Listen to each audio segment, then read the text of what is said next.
Hi there, and welcome to my dining room.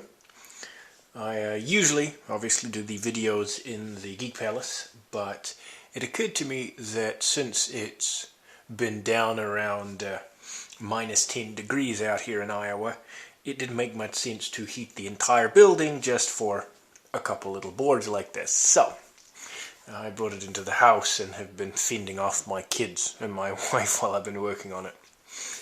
I apologize, I am about a week late. I try to put these out once a month. And I know what you're thinking, that JP ADHD'd on you again and went off and decided to look at something else completely different, and you'd be wrong. Screw you. I have been working on this for the last 3 and some weeks straight, and I have been taking the infamous Jerry Ellsworth's mantra to heart: fail often, and boy have I been failing hard. What you're looking at is the latest incarnation of my attempt to try and get some kind of ROM for this Z80. And it's not been going well. I started with trying to program up the flash RAMs that I told you guys about last time that I have. I went hunting for them and found that I had 9 of them, and they're 1 megabit flash RAMs made by Green Lion. And the datasheet made the programming look fairly clear. You erase it by putting 12 volts, they call it a super voltage, on 2 particular pins, and then you flash a program pin and it erases it in 100 nanoseconds or something like that, 100 milliseconds. And then you can write to it by assert the address, assert the data, hold the 12 volts on one pin, 5 volts on the other, and then just pulse the data in. And you can program the entire 1 megabit in, I think it's 5 or 6 seconds or something like that. And, well, actually, it worked the first time. You'll see here I have a bunch of Arduinos. Before anybody groans, it seemed like the most convenient way of programming these things up because they give you such easy control over what lines are doing what. My first idea, I suppose this is technically the second revision. The first revision, I was using the Z80 to provide the address, and I was using a parallel port on a PC to clock the Z80 and punch the data through to the flash RAMs. So on every strobe signal off the parallel port, the Z80 would clock, increment the address bus, just like our counter that we did the first time around. And then I'd push the data on the data lines on the parallel port and slowly clock it in that way. And it just wasn't flying. Most of the issue was that I never really knew what the hell a Z80 was doing because I didn't have a logic probe, which is actually, incidentally, what this is. I finally built one to work out what was going on, but that came later. So then I went, well, I have all of these Arduinos. This will make things a whole lot easier. I'll know exactly what the pins are doing at any given point in time. So I pulled one out and stuck the flash RAM on a breadboard, tied address and data lines together. I couldn't use all of the address lines because there just simply isn't enough pins on the Arduino. So I had only the lower 6 bits, A0 through A5, on the address bus. And that gives us access to 64 bytes of the flash, which isn't heaps, but for demonstration purpose, it'd be enough that we could see that it was doing something, and enough that I could probably put a very simple bootloader of some description in there. And I have actual video to attest that the first time around, and this is after 6 hours of screwing with it, I have to say, the first time around I managed to clear it, write to it, and clear it again. And when I started doing the actual video showing you the process, I accidentally, and now keep in mind that, if you've got a few jump wires here, imagine, 6 address lines, 8 data lines, and then all of the programming pins and the crap like that. So it looked like a total catastrophe. And in amongst all of this mess, and I had to have the Z80 board tied to it as well because I was using the wall wart to get the 12 volt super voltage to program it as well as the 5 volts off this, and yeah, it was complex, shall we say. And during all of that, I managed to reverse the polarity. John Pertwee would be proud. Reverse the polarity on the 5-volt lines and fried my flash RAM. I could read to it, but I no longer had the ability to program it or erase it. And it took me about an hour to realize what I had done. So I felt like a serious tool after that. And I went, well, I've got 8 more flash RAMs. Surely I won't do it again. And instead of reversing the polarity, I gave it the super voltage in the wrong place and managed to fry it that way. And it doesn't do anything. It doesn't read, it doesn't write. It's as dead as a post. And so I decided that perhaps manually writing flash RAMs, while it should have been trivial, is beyond my ability to remain focused. If I was paying attention 100% of the time, I wouldn't have screwed it up. I managed to get it to work once. So if somebody is out there is dedicated and really is paying attention, I'm sure that this would be no significant trouble to them. I am a cretin. I could not do it, and after 2 of them I decided I was just not going to go through and zap the rest of the damn things to prove a point. So I went to plan B. Or is it plan C by now? I've lost track. I decided that I would try and use the Arduino for the ROM source itself. I reasoned that if I could use the address and the data lines to write to the flash RAM, why not be able to use the address and the data lines to talk to the Z80? And it kind of works. At the moment, what I've got the board set up as, and there's obviously 4 boards, that's good.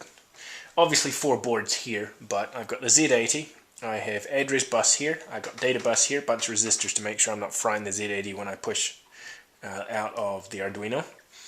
I have this board here, which is a Cduino, and it's doing the clocking, because I didn't have enough pins on the Arduino, so I've got my clock coming from this. And then this isn't actually hooked to anything, I'm just using the baby breadboard here to add a pull-up resistor on, I think it's the clock signal, something like that. I forget, it's been a week since I looked at this. And so between these 2 Arduinos, I was able to clock the Z80 and read and write bytes to it. And that looked like progress. To assure that I was doing the memory write from the Arduino to the Z80 at the right times, I was monitoring the memory request line, the read line, and the refresh line. The Z80 has an IO request and a memory request line, so you know whether it's reading memory or writing or reading to the IO, like a UART or something like that. Unlike, say, the 8080, which you had to decode it and it used memory map IO in that, right? No, I'm sorry, the 6502 does the memory mapping. I think the 8080 might have its own IO line. Anyway, although the 8080 did have the data and the address on the same line, so they were marked in, so you had to decode that off. What a nightmare. I digress. And they also have a read and write line, which obviously tells you if it's got memory request asserted, whether it's reading or writing to the memory at any given point in time.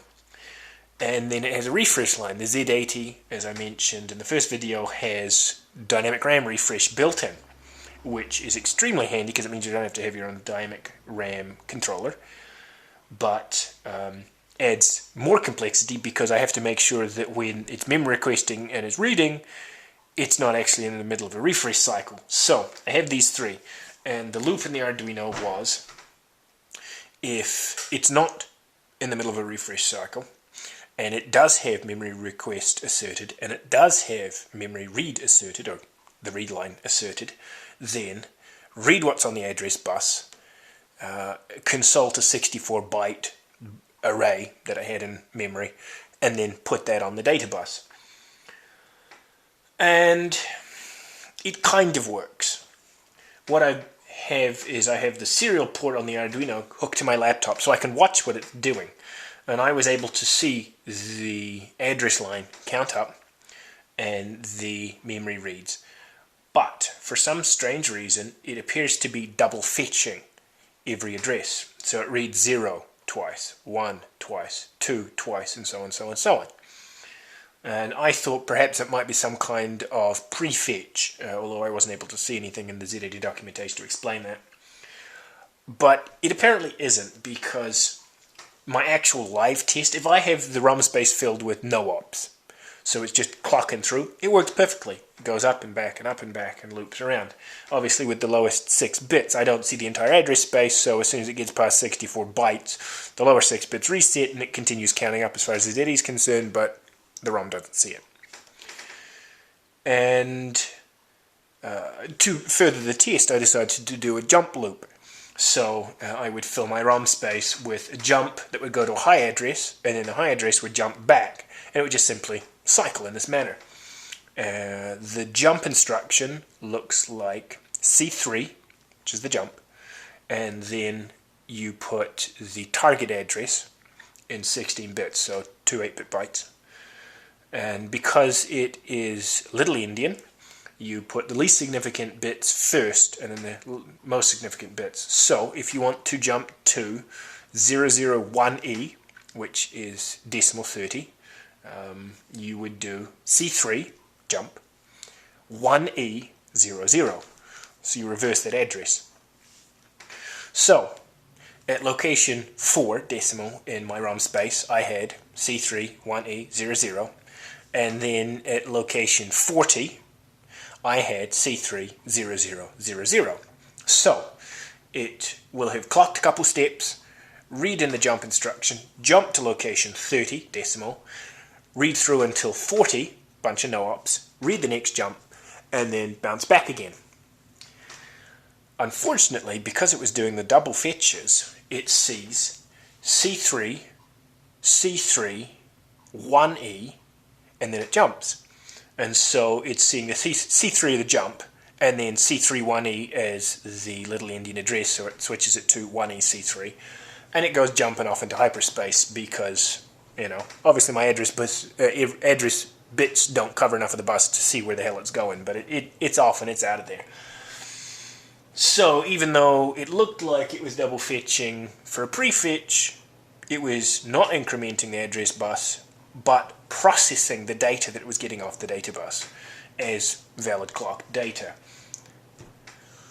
I thought maybe I had screwed up the Z80, so I put a different Z80 on the board, and this is a brand new one right out of the package, and it does exactly the same thing. So it's not the Z80, it's me. I've done something wrong. I think the power's clean. As far as I can test, there is clean voltage, it's the right voltage. There's enough amperage to power up the Z80, so it shouldn't be anything dirty like that. I have enough decoupling caps that there shouldn't be any noise that's making it fritz out. It's 100% replicable. It happens every single damn time. I think that I have a timing issue. That the Arduino is, and keep in mind the Arduino is running at 16 megahertz. So every time the refresh is off and the read memory request is on, it's busting data over and over and over again, because during that very slim period of time that it's clocking, the Arduino's gone through a couple hundred cycles. And so this is just, it's jerry-rigged. I know that if somebody knew what they were doing, they could make this shit work. I am not such a person. So I have decided that I am going to scrap this. If I spent the next 6 weeks on it, I might be able to work out what the hell's going wrong. But I'm not waiting 6 weeks, and you're not going to wait 6 weeks. So I decided to bite the bullet, and I bought a programmer, a ROM programmer. I bought a Willem unit that is USB powered and will program my flash RAMs conveniently.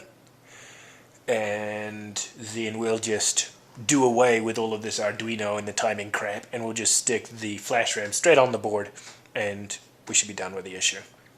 So that was $100 including shipping. And I'm sure that I will find more uses for it in the future.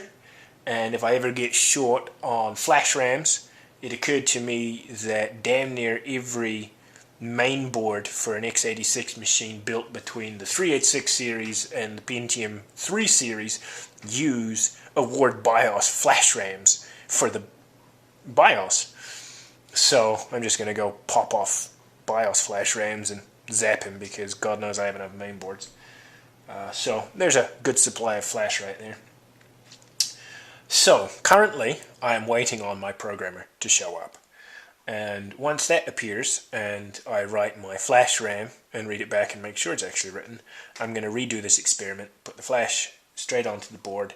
I'll be able to have all of the 16 bits of the address bus to the flash RAM. Actually, that's not true. I think it only has 13 bits because it's 1 megabit, not 1 megabyte, so it doesn't have the full ROM space, but enough that it doesn't matter.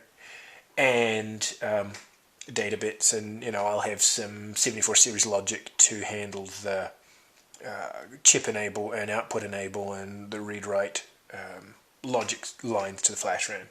But it'll be clocked by a single clock source, and they're designed to work together, so I'm not going to be dealing with this kind of crap. So this is a mid-project update explaining that I have been trying. I haven't busted off onto something different, but I'm just not smart enough to work out how to do this crap. So I'm going to take it from a different tack, and when I get something working, or if I fail again miserably at that and want to give you another mid-project update, I'll get back to you. Have a good one, guys. Thank you for watching. Take care.